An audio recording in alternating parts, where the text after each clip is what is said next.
جب رمضان کا مہینہ شروع ہوا تو میں نے معمول بنا لیا کہ روز کسی غریب یا بیوہ عورت کے گھر میں راشن پہنچاؤں گا۔ مجھے اللہ تعالیٰ نے دولت سے نوازا تھا، لیکن میں بے اولاد تھا۔ میں روز افطاری کے بعد نماز مغرب ادا کرتا اور اپنے نوکر کے ساتھ گاڑی میں راشن اٹھا کر کسی غریب کے دروازے پر رکھ آتا۔ مجھے اندازہ نہیں تھا کہ میری دنیا کیسے اچانک بدل جائے گی۔ جب آخری روزے والے دن اس بار ماہ رمضان میں نے اپنے دل میں ایک ارادہ کر لیا تھا کہ میں روزانہ کسی نہ کسی غریب یا بیوہ عورت کے گھر راشن پہنچاؤں گا۔ اللہ تعالیٰ نے مجھے دولت سے نواز رکھا تھا، کاروبار اچھا چل رہا تھا، گھر بڑا تھا، گاڑی تھی، نوکر چاکر تھے، ایک صحت مند زندگی گزار رہا تھا۔ زندگی میں کسی چیز کی کمی نہیں تھی، لیکن ایک کمی ایسی تھی جو میرے دل کو اندر ہی اندر کھوکھلا کر رہی تھی، اور وہ کمی اولاد کی تھی۔ میری شادی کو 15 سال ہو چکے تھے، مگر اللہ نے ہمیں اولاد کی نعمت نہیں دی تھی۔ میری بیوی صبر کرنے والی عورت تھی، وہ اکثر مجھے تسلی دیتی کہ جو اللہ کی رضا میں ہے اسی میں بہتری ہے، لیکن میں جانتا تھا کہ جب وہ اکیلی ہوتی ہے تو اکثر خاموشی سے آنسو بہاتی ہے، اور لوگوں کی باتوں سے اس کا دل بہت دکھتا ہے۔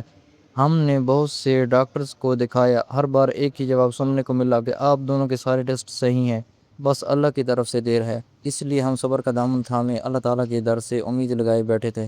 اس دوران لوگوں کی باتوں سے میری بیوی کی کافی دل آزاری ہوئی، سب غصے بانچ کہتے تھے اور مجھے دوسری شادی کا مشورہ دیتے تھے۔ میری بیوی اداس رہنے لگی تھی، اسے لگتا تھا میں دوسری شادی کروں گا۔ میں نے اس سے کہا کہ لوگوں کی باتوں کو دل پر مت دو، اللہ کی طرف سے دیر ہے، تم میں کوئی کمی نہیں، اگر میرے نصیب میں اولاد ہے تو تم سے ہی ہوگی، اگر نہیں ہوئی تو میں بھی اپنا نصیب سمجھ کر صبر شکر کر کے ہم دونوں زندگی گزاریں گے۔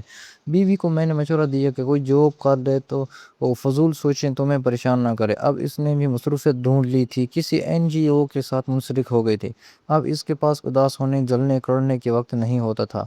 ماہ رمضان شروع ہونے سے چند دن پہلے میں مسجد میں بیٹھا تھا، امام صاحب روزے کی فضیلت اور صدقے کے بارے میں بیان کر رہے تھے۔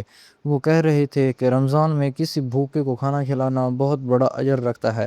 ان کی باتیں سن کر میرے دل میں عجیب سی کیفیت پیدا ہو گئی۔ میں نے وہیں بیٹھے بیٹھے دل میں نیت کر لی کہ اس رمضان میں روزہ کسی نہ کسی ضرورت مند کے گھر راشن پہنچاؤں گا، لیکن اس طرح کہ کسی کو معلوم نہ ہو، کیونکہ میں جاتا کریا ویڈیوز بنا کر اگلے کی عزت نفس مجروح نہیں کرنا چاہتا تھا۔ وہ کہتے ہیں نا، ایک ہاتھ سے دو تو دوسرے کو پتہ نہ چلے، میں بھی بس اللہ کی رضا حاصل کرنے کے لیے ایسا کرنا چاہتا تھا۔ پہلے روزے کی افطاری کے بعد میں نے مغرب کی نماز ادا کی اور اپنے پرانے وفادار نوکر بشیر کو آواز دی۔ میں نے اسے کہا کہ گاڑی میں چند تھیلے راشن کے رکھ دو۔ اس نے حیرت سے میری طرف دیکھا، کیونکہ میں نے اس سے پہلے کبھی اس طرح کا حکم نہیں دیا تھا، مگر اس نے کچھ پوچھے بغیر چپ چاپ راشن گاڑی میں رکھ دیا۔ ہم رات کے وقت شہر کے ایک غریب علاقے کی طرف نکل گئے۔ میں نے ایک چھوٹے سے کچے گھر کے سامنے گاڑی رکوائی۔ گھر کے باہر اندھیرا تھا اور دروازہ بھی بہت پرانا تھا۔ میں نے بشیر سے کہا کہ راشن کا تھیلا دروازے کے پاس رکھ دو اور دروازہ بجا کر فوراً واپس آ جاؤ۔ ہم دونوں جلدی سے گاڑی میں بیٹھ گئے اور کچھ فاصلے پر جا کر رک گئے۔ چند لمحوں بعد دروازہ کھلا، ایک بوڑھی عورت باہر آئی۔ جب اس کی نظر راشن کے تھیلے پر پڑی تو وہ حیران ہو کر ادھر ادھر دیکھنے لگی۔ پھر اس نے دونوں ہاتھ آسمان کی طرف اٹھائے اور کہنے لگی، یا اللہ، جس نے بھی یہ بھیجا ہے اس کے گھر کو خوشیوں سے بھر دے۔ اس کی دعا سن کر میرے دل میں عجیب سی ٹھنڈک اتر گئی۔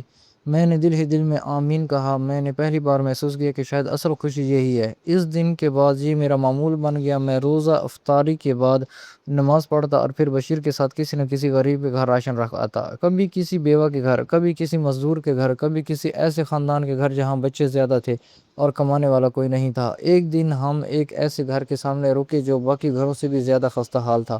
دروازے کے پاس دو چھوٹے بچے بیٹھے ہوئے تھے، ان کے کپڑے پرانے تھے اور وہ شاید کسی چیز کے انتظار میں تھے۔ میں نے گاڑی کی لائٹ بند کر دی اور بشیر سے کہا کہ آہستہ سے راشن رکھ آئے۔ بشیر نے جیسے ہی تھیلا رکھا اور دروازہ کھٹکھٹایا تو اندر سے ایک عورت کی آواز آئی، کون ہے؟ بشیر فوراً واپس آ گیا اور ہم گاڑی میں بیٹھ گئے۔ دروازہ کھلا تو ایک نوجوان بیوہ عورت باہر آئی۔ اس کے چہرے پر تھکن صاف نظر آ رہی تھی۔ جب اس کی نظر راشن کے تھیلے پر پڑی تو وہ حیران رہ گئی۔ وہ چند لمحے خاموش کھڑی رہی، پھر اس نے بچوں کو آواز دی۔ بچے دوڑتے ہوئے باہر آئے۔ جب انہوں نے تھیلے میں آٹا، چاول اور دوسری چیزیں دیکھیں تو ان کے چہروں پر خوشی پھیل گئی۔ وہ عورت آسمان کی طرف دیکھ کر بولی، یا اللہ، تو نے آج بھی ہمارے بچوں کو بھوکا نہیں سونے دیا۔ اس منظر نے میرے دل کو ہلا کر رکھ دیا۔ اس رات میں دیر تک سو نہیں سکا۔ رمضان کے دن اسی طرح گزرتے گئے۔ ہم روز کسی نہ کسی گھر کے دروازے پر راشن رکھ آتا اور خاموشی سے واپس آ جاتا۔ مجھے اس بات کی خوشی تھی کہ کسی کو معلوم نہیں کہ یہ سب کون کر رہا ہے۔ بشیر بھی اس کام میں دل سے شامل ہو گیا تھا۔ وہ اکثر کہتا، صاحب آج آج جس گھر میں گئے تھے وہاں کے بچے تو خوشی سے ناچنے لگے تھے۔ میں مسکرا دیتا مگر دل ہی دل میں اللہ کا شکر ادا کرتا۔ یوں دیکھتے ہی دیکھتے رمضان کا آخری عشرہ شروع ہو گیا۔ اس دن میرے دل میں عجیب سی بے چینی تھی۔ میں سوچ رہا تھا کہ آج رمضان کا آخری عشرہ شروع ہوا ہے، آج بھی کسی ضرورت مند کے گھر جانا چاہیے۔ ہم نے گاڑی میں ہمیشہ کی طرح راشن رکھا اور ایک ایسے محلے کی طرف نکل گئے جہاں ہم پہلے بھی گئے تھے۔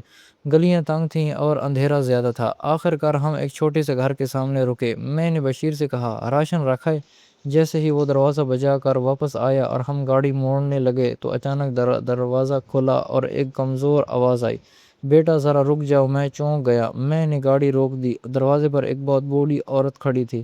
اس کے بال سفید تھے اور ہاتھ کانپ رہے تھے۔ وہ آہستہ آہستہ ہماری گاڑی کے قریب آئی اور کہنے لگی، بیٹا تم ہی ہو نا جو پہلے بھی راشن رکھ کر گئے تھے؟ میں حیران رہ گیا کیونکہ میں نے ہمیشہ پوری احتیاط کی تھی کوئی ہمیں دیکھ نہ سکے۔ میں کچھ بولنے ہی والا تھا کہ وہ عورت میری طرف غور سے دیکھنے لگی، پھر اچانک اس کی آنکھوں میں آنسو آ گئے اور پھر اس نے ایسی بات کہی جس نے مجھے میری ماضی کی یاد دلا دے۔ وہ عورت زور زور سے رونے لگی اور میرے دل میں عجیب سی گھبراہٹ پیدا ہو گئی۔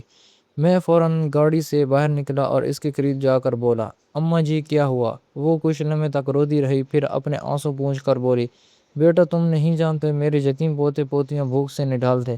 ان کی حالت دیکھ دیکھ کر دل کڑھتا تھا کہ میں اپنے بیٹے کو آخرت میں کیا منہ دکھاؤں گی۔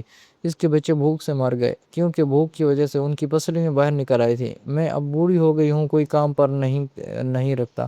بچوں نے کہا، اماں ہم بھیک مانگے تو کچھ نہ کچھ پیسے آ جائیں گے۔ اس رات میں بہت روز میرے پاس اور کوئی راستہ نہیں تھا ورنہ بچے بھوک سے مر جاتے، مگر میرا دل اس بات پر بھی راضی نہیں تھا کہ بچے بھیک مانگ کر اپنا پیٹ پالیں۔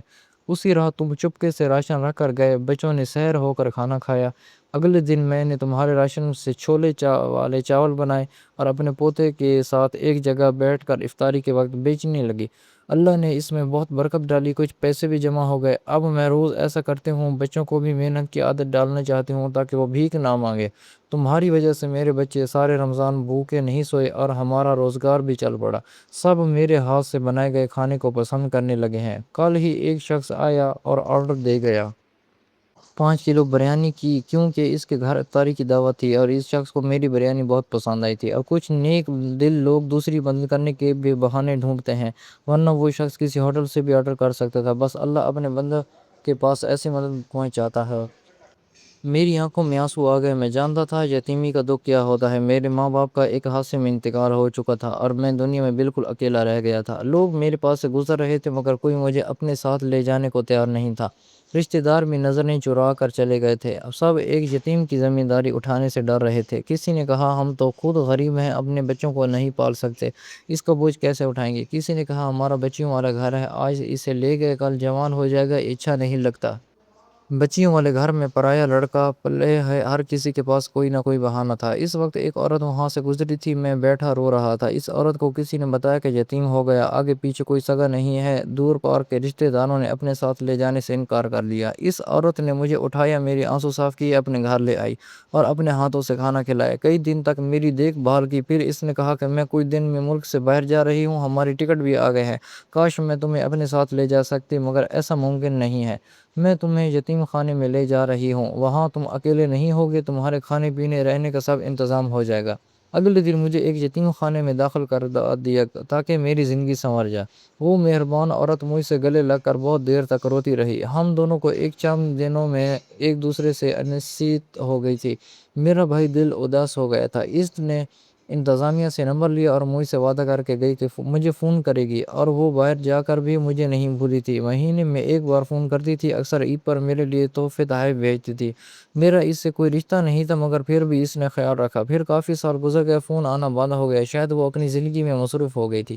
میں نے پڑھائی میں بہت محنت کی اور آج میں اس قابل بن گیا کہ لوگوں کی مدد کر رہا تھا۔ میں نے بوڑھی اماں سے وعدہ کیا کہ اس کی مدد کروں گا۔ دوسرے دن بچوں کے لیے عید کے کپڑے، جوتے اور دوسرا سامان لے گیا اور اماں کو ایک ڈھابہ کھول کر دیا جہاں پر اماں کھانا بنا سکتی تھی۔ کھانا بنانے کے لیے چولہا، برتن، راشن اور کچھ کرسیاں، پانی کا کولر، ہر چیز کا سیٹ اپ کیا تاکہ ان لوگوں کو پریشانی نہ ہو۔ وہ بوڑھی عورت اور اس کے یتیم پوتا پوتیاں بہت خوش ہو گئے اور اللہ کا نام لے کر ان لوگوں نے اپنا روزگار کا آغاز کیا۔ بچے اماں کی کافی مدد کر رہے تھے، برتن دھونا، سبزی کاٹنا، کھانا سرو کرنا۔ یہ دیکھ کر مجھے خوشی ہوئی اور دل مطمئن ہو گیا۔ اللہ کا شکر ادا کیا کہ اس نے مجھے اس قابل سمجھا کہ اپنی مخلوق کی خدمت کا موقع دیا۔ اور حیرت کی بات یہ تھی کہ جس گھر میں برسوں سے خاموشی اور اداسی تھی وہاں اب عجیب سی برکت آ گئی تھی۔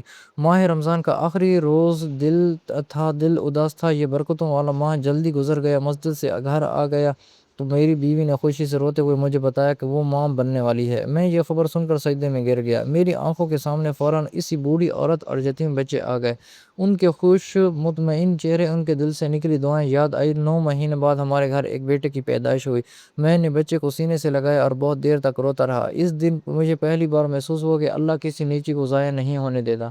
رمضان کے مہینے میں نے جو راشن غریبوں کے دروازوں پر رکھا تھا، شاید اللہ نے اسی کو بدلہ مجھے اس خوشی کی صورت میں دیا تھا جس کا میں برسوں سے انتظار کر رہا تھا۔ اس کے بعد میں نے اپنی زندگی کا ایک اصول بنا لیا کہ چاہے حالات کیسے بھی ہوں، میں کبھی کسی ضرورت مند کو خالی ہاتھ نہیں لوٹاؤں گا، کیونکہ میں نے اپنی آنکھوں سے دیکھ لیا تھا کہ جب انسان کسی کی مدد کرتا ہے تو اللہ اس کے بدلے میں ایسی خوشیاں دیتا ہے جن کا انسان تصور بھی نہیں کر سکتا۔ دوستو، کہانی اچھی لگی ہو تو ویڈیو کو لائک اور چینل کو لازمی سبسکرائب کریں۔ اللہ حافظ۔